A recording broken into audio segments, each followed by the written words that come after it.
चलिए, chemistry with Ravi sir में एक बार आपका स्वागत है, अभिनंदन है। प्यारे बच्चों, आज हम 12वीं का एक बहुत इंपॉर्टेंट टॉपिक लेके आए हैं जो कि बोर्ड एग्जाम के दृष्टिकोण से बहुत इंपॉर्टेंट है और इसमें से 3 नंबर का जो क्वेश्चन जो है पूछा जाता है उसका नाम है हिमांक में अवनमन, जिसको हम लोग बोलते हैं डिप्रेशन ऑफ फ्रीजिंग पॉइंट। ठीक है, तो प्रश्न में सीधा प्रश्न उठा के पूछेगा क्या, और आपको लिख के आना है क्या बताना चाहूंगा मैं आप लोगों को। सीधा पूछेगा हिमांक में अवनमन, हिमांक में अवनमन से आप क्या समझते हैं, है ना। ग्राफ की सहायता से क्या करना अपन को समझाना है। ठीक है, ये जो हिमांक में अवनमन है ये हिमांक बिंदु को प्रदर्शित करता है, अर्थात जो है शुद्ध विलायक और विलयन के बीच हम लोग क्या करेंगे, है ना, उसके बारे में बताएंगे। साथ ही साथ तापमान और वाष्प दाब में अपन क्या करेंगे, ग्राफ खींचेंगे, है ना। वो ग्राफ ही क्या करेगा इसके बारे में पूरा बताएगा। तो ये ग्राफ को देखकर जो है क्या निष्कर्ष निकलता है उसी निष्कर्ष को क्या करना है अपन को यहाँ पे एक्सप्लेन करना है। ठीक है, तो एग्जाम के दृष्टिकोण से बहुत इंपॉर्टेंट है। साथ ही साथ आपके पीछे एक ग्राफ बना हुआ है, टेम्परेचर और वेपर प्रेशर को लेकर एक ग्राफ बना है। तो मैं इसको एकदम इजी वे में आपको समझाऊंगा। मान लो आपके पास एक बर्फ का टुकड़ा है, बर्फ का टुकड़ा कैसा है, सॉलिड है। तो यहां पर जो ए पॉइंट है ठोस अवस्था लिखा है, चलो इसको अपन मान लेते हैं बर्फ का टुकड़ा मान लेते हैं। अब बर्फ का टुकड़े में टेम्परेचर लगेगा तो वो क्या करेगा, बर्फ पिघल जाएगा, क्या बन जाएगा, वो द्रव अवस्था बन जाएगा।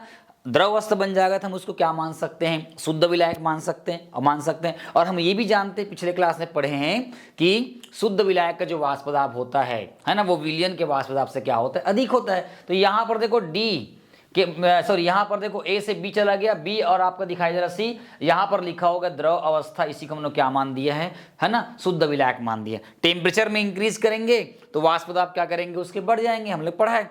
लेकिन अब देखो यदि उस शुद्ध विलायक में हम कोई अवाष्पशील नॉन वोलेटाइल सॉल्यूट मतलब विलय क्या करेंगे उसमें अगर डाल देंगे तो क्या प्राप्त होगा, हमें विलयन प्राप्त होगा। पहले वाला शुद्ध विलायक था जिसकी फिजिकल स्टेट क्या थी, लिक्विड फॉर्म में थी। सेकेंड वाला क्या है, विलयन है, सॉल्यूशन है, उसके कौन सा फॉर्म में है, वो लिक्विड फॉर्म में। लेकिन आपको ये मालूम चल गया होगा कि शुद्ध विलायक की तुलना में जो है विलयन का जो वाष्प दाब होता है वो क्या होता है, कम होता है। हमने पढ़ चुका है, आपको याद करने भी बोला था। तो यहाँ पर सीधा सीधा आप देखिए, यहाँ पर बी और सी, पहले ठोस अवस्था बर्फ पिघल गया मान लो की बात, बी से क्या बन गया आपका सी, है ना, द्रव अवस्था आपका विलायक बन गया। उसके बाद देखो हमने इसमें अगर मान लो किसी अवाष्पशील विलय को मिला दिया जाए तो हमें क्या प्राप्त हुआ है, विलयन प्राप्त हुआ है। क्या प्राप्त हुआ है, विलयन। अब कैसा है विलयन, द्रव अवस्था है। तो यहाँ पर ग्राफ को देख के आपको मालूम चल गया होगा कि दोनों के वाष्प दाब में क्या होता है, डिफरेंट होता है। तो पहले वाला बी और सी ऊपर है और डी और ई क्या है, नीचे है। इससे हम ये जान जाते हैं कि शुद्ध विलायक का जो वाष्प दाब होता है वो विलयन के वाष्प दाब से अधिक होता है। इसलिए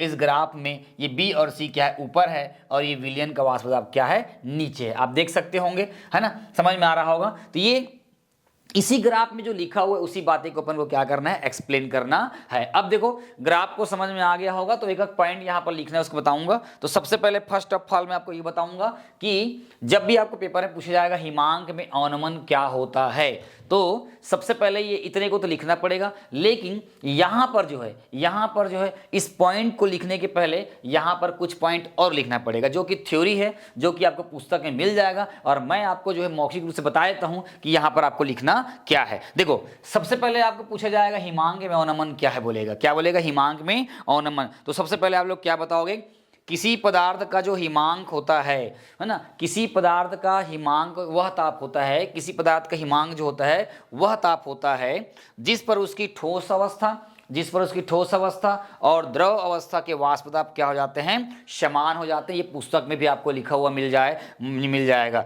साथ ही साथ हम ये जानते हैं, यहाँ पर उसके बाद अगला क्या लिखोगे, हम जानते हैं कि शुद्ध विलायक का जो वाष्प दाब होता है वो विलयन के वाष्प दाब से क्या होता है, अधिक होता है। अर्थात हम ये बात करेंगे कि वाष्प दाब में अवनमन हो जाने से क्वथनांक क्या हो जाता है, बढ़ जाता है, क्योंकि उसको बॉइलिंग करने में बहुत टाइम लगता है, जो कि इसका बेसिक मैं पहले बता चुका हूँ। पुराने वीडियो को आप लोग देख के वो कर सकते हो। ठीक है, तो यहाँ पर ये बोल रहा है कि अवाष्पशील विलय मिला देने से प्राप्त विलयन का वाष्प दाब जो होता है वो शुद्ध विलायक के वाष्प दाब से क्या हो जाता है, कम हो जाता है। उसको यहाँ पर क्या करना पड़ेगा, लिखना पड़ेगा। अब उसके बाद फिर एक ग्राफ के बारे में लिखना पड़ेगा। आप ग्राफ देख रहे होंगे कि इस ग्राफ में, इस वक्र में BC, इस वक्र में क्या दिया हुआ है, BC जो दिया हुआ है, बी और सी दिया हुआ है, वो शुद्ध विलायक का वाष्प दाब है तथा है ना बी और सी जो है शुद्ध विलायक का वाष्प पदाब दर्शाने वाला वक्र है, तथा डी और ई जो है वो भी क्या है, विलयन का, है ना, विलयन का क्या करता है, वाष्प पदाब दर्शाने वाला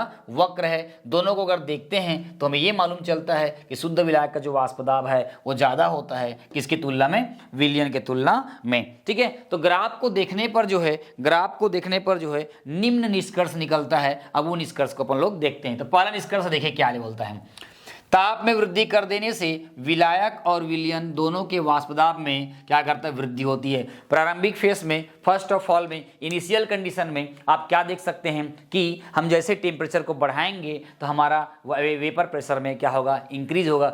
भले ही शुद्ध, है ना, शुद्ध विलायक का वाष्प पदाब ज़्यादा होगा, विलयन की तुलना में थोड़ा कम होगा, विलयन का कम होगा और शुद्ध विलायक का क्या होगा, ज़्यादा होगा। चलिए सेकेंड नंबर बोलता है कि विलयन का वाष्प पदाब दर्शाने वाला वक्र डी और ई, विलयन का है ना वक्र दर्शाने वाला वक्र क्या आपका, डी और ई। ये देखो लिखा है शुद्ध विलायक का वाष्प पदाब दर्शाने वाला वक्र बी सी। देखो ये बी और सी है और डी और ई है, तो डी और ई जो है बी और सी के क्या है, नीचे है। इधर लिखा हुआ बी और सी के क्या है, नीचे है, क्योंकि निश्चित ताप पर विलयन का वाष्प पदाब जो है शुद्ध विलायक के वाष्प पदाब से हमेशा क्या होता है, विलयन का जो वाष्प पदाब होता है वो शुद्ध विलायक के वाष्प पदाब से हमेशा क्या होता है, कम होता है। इसलिए उस ग्राफ में बी और सी के नीचे में कौन आता है, डी और ई है। चलिए सेकंड नंबर हो गया। थर्ड नंबर देखिए, बिंदु बी पर ठोस हुआ विलायक, देखिए बिंदु बी, ये बिंदु बी है, ये ठोस हुआ विलायक है। बिंदु बी पर ठोस हुआ विलायक और द्रव विलायक के वाष्प पदाब क्या करते हैं, बराबर हैं। ये देखो बिंदु डी पर ये देख सकते हो। और अगर मैं इसको अगर बात करूं, ये वाले पॉइंट को अगर बात करूं तो यहाँ पर देख सकते हो ये वाले पॉइंट, इसका पॉइंट ये, इसका पॉइंट ये और इसका पॉइंट ये, दोनों आपस में क्या कर रहे हैं, आप आसपास में क्या कर रहे हैं, मिल रहे हैं। अतः बिंदु बी के संगत ताप पर शुद्ध विलायक का वाष्प पदाब टी नॉट एफ होगा। ये देखो टी नॉट क्या दिखा रहा है आपका, एफ है। ये देखो ये जो आपको दिख रहा है ये शुद्ध विलायक है, टी ऑफ नॉट। और ये वाला जो आपको वक्र दिख रहा है, इसका वक्र यहाँ पर मिल रहा है, आप खुद देख सकते हैं। अब यहाँ पर कैलकुलेट कर सकते हो कि यहाँ से अगर बात करेंगे कौन अधिक दूरी पर है, ये अधिक दूरी पर है, तो अपन जान सकते हैं कि ये बिंदु बी का मान क्या है, ज़्यादा है, और बिंदु डी का मान क्या है, कम है। तो ये बता सकते हैं कि हम लोग ये बता सकते हैं कि इस ग्राफ के माध्यम से कि बिंदु बी जो है मतलब शुद्ध विलायक का हिमांक जो है, शुद्ध विलायक का हिमांक जो है वो ज़्यादा होता है और विलयन का हिमांक जो होता है वो क्या होता है, कम होता है। ठीक है, चलिए देखिए अब अगला देखिए, बिंदु डी पर ठोस हुए विलायक और द्रव विलयन विलायक के वाष्प पदाब वक्र क्या करते हैं, बिंदु डी पर मिलते हैं। अतः बिंदु डी का संगत ताप टी एफ विलयन का क्या होगा, हिमांक होगा। ये जो विलयन है, ये विलयन का हिमांक ये हो जाएगा और इसका हिमांक क्या जाएगा, ये होगा। तो दोनों को हम लोग देख के ये बता सकते हैं कि शुद्ध विलायक का हिमांक टी नॉट एफ जो है वो ज़्यादा होगा, विलयन के बाद, है ना, विलयन के हिमांक से क्या होगा, वो होगा। ठीक है, दोनों को अगर बात करेंगे देखने में, वाष्प पदाब किसका अधिक है, शुद्ध विलायक का। वाष्प पदाब किसका कम है, विलयन का। हिमांक किसका ज़्यादा है, जिसका वाष्प पदाब ज़्यादा, अपन यहाँ पर लिख सकते हैं क्या, यहाँ पर लिख सकते हैं वाष्प पदाब जो है, वाष्प पदाब क्या होगा, ज़्यादा होगा। ठीक है, वाष्प पदाब, इसका वाष्प पदाब ज़्यादा होगा तो हिमांक, फ्रीजिंग पॉइंट, हिमांक भी क्या होगा, ज़्यादा होगा। ठीक है, और वाष्प पदाब क्या होगा, वाष्प पदाब क्या होगा, कम होगा। ये देखो इसका वाष्प पदाब कम है तो इसका हिमांक भी क्या है, इसका कम है। इस बात को याद रखना, देखो सुन लो, जिसका वाष्प पदाब ज़्यादा, जिसका वाष्प पदाब ज़्यादा उसका हिमांक ज़्यादा, उसका हिमांक क्या हो जाएगा आपका, ज़्यादा होगा, लेकिन क्वथनांक क्या होगा, कम होगा। लेकिन जिसका वाष्प पदाब जो है, जिसका वाष्प पदाब क्या होगा, कम होगा, है ना, उसका हिमांक भी कम होगा और उसका क्वथनांक क्या होगा, ज़्यादा होगा। उसका क्वथनांक क्या होगा, ज़्यादा होगा, ज़्यादा टाइम उसको बॉयल करने में लगेगा। ठीक है, उसके बाद देखो टी एफ का मान जो है, ये देखो लिखा हुआ है, ये टी एफ का जो मान है टी नॉट एफ के मान से कम है। टी नॉट एफ का मान जो है, ठीक है ना, सॉरी, ये देखो टी एफ का मान जो है टी नॉट एफ के मान से क्या है, कम है। अर्थात विलयन का जो हिमांक है ना, शुद्ध विलायक के हिमांक से क्या होगा, कम होगा। अर्थात हिमांक में अवनमन क्या हो जाएगा, डेल टी एफ हो जाएगा। डेल टी एफ हिमांक में अवनमन बराबर क्या हो जाएगा, टी नॉट एफ माइनस क्या हो जाएगा आपका टी एफ हो जाएगा। ये बात बिल्कुल ध्यान समझना, अर्थात विलयन का हिमांक, इस विलयन का जो हिमांक है शुद्ध विलायक के हिमांक से क्या होता है भाई, है ना, क्या होता है भाई, ये देखो शुद्ध विलायक का हिमांक से क्या होता है, कम होता है। ये विलयन का हिमांक क्या होता है, शुद्ध विलायक के हिमांक से क्या होता है, कम होता है। यहाँ लिखोगे डेल टी एफ बराबर होगा टी नॉट एफ माइनस कर जाएगा टी एफ होगा। यहाँ तक समझ में आया ना वीडियो, हाँ समझ में नहीं आएगा तो बार बार देखना, अच्छे से देखना। मैं तो इस बार समझा रहा हूँ, जब डिजिटल बोर्ड आ जाएगा, जब एग्जाम जब पास आ जाएगा तो उसमें डायग्राम बना के और अलग तरीके से एक बार और एक्सप्लेन करूंगा और समझाऊंगा, लेकिन इसको 2-3 बार देखो समझ में आ जाएगा। अब बोला है प्रयोगों से ज्ञात हुआ है कि किसी विलयन में हिमांक में अवनमन मतलब कमी विलेय की मोललता के समानुपाती होती है। डेल टी एफ, ये दिख रहा है, डेल टी एफ जो है विलेय की मोललता के क्या होता है, समानुपाती, डायरेक्टली प्रोपोर्शनल टू हो जाता है। तो डेल टी एफ बराबर, इसको हटाएंगे तो यहाँ लगा देंगे के, और ये एफ का मतलब है ये फ्रीजिंग पॉइंट है करके हमने एफ लगा दी है, और आपका क्या हो जाएगा एम।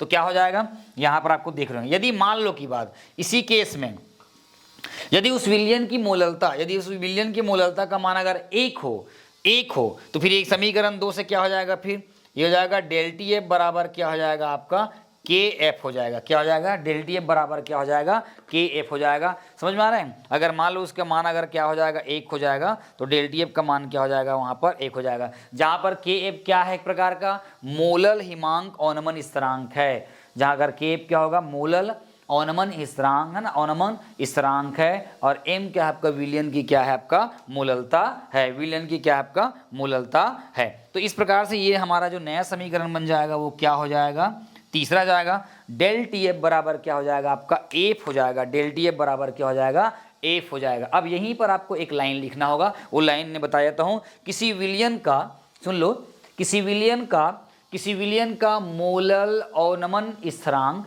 किसी विलयन का जो है मोलल अवनमन स्थिरांक जो है, ठीक है, अवनमन स्थिरांक जो है उस हिमांक अवनमन के बराबर होगा। ये क्या है, उस हिमांक अवनमन के बराबर होगा जो 1 ग्राम मोल विलेय को, जो 1 ग्राम मोल विलेय को 1000 ग्राम विलायक में, है ना, विलायक में विलेय करने पर क्या होता है, उत्पन्न होता है। फिर से देख लो, क्या लिखोगे, अतः समीकरण के अनुसार क्या लिखोगे, किसी विलयन का मोलल हिमांक अवनमन स्थिरांक जो है हिमांक में अवनमन के क्या होता है, बराबर होता है, जो क्या होता है, बराबर होता है। तो क्या लिखोगे, जो 1 ग्राम विलेय को, क्या लिखोगे, 1 ग्राम विलेय को 1000 ग्राम विलायक में विलेय करने पर क्या होता है, उत्पन्न होता है। ठीक है, तो इस तरह से क्वेश्चन बन जाता है, इसको आप लोग क्या करोगे, तैयार करोगे। समझ में आ रहा है, देखिए समझ में नहीं आया होगा 2 से 3 बार देखना, और इसको ना बताऊं आपको, आप जब इसको पढ़ोगे तो आप अपने पुस्तक को निकाल लेना, पुस्तक जहाँ पे रखोगे वहाँ पे उसके जो नोट्स बना होगा विलेन चैप्टर का, वहाँ पर उसको रख के वीडियो को 2 से 3 बार देखोगे तो मैं निश्चित रूप से बोल रहा हूँ 2 से कम 3 बार देखोगे तो ये पूरा आपको समझ में आ जाएगा। याद रखना शुद्ध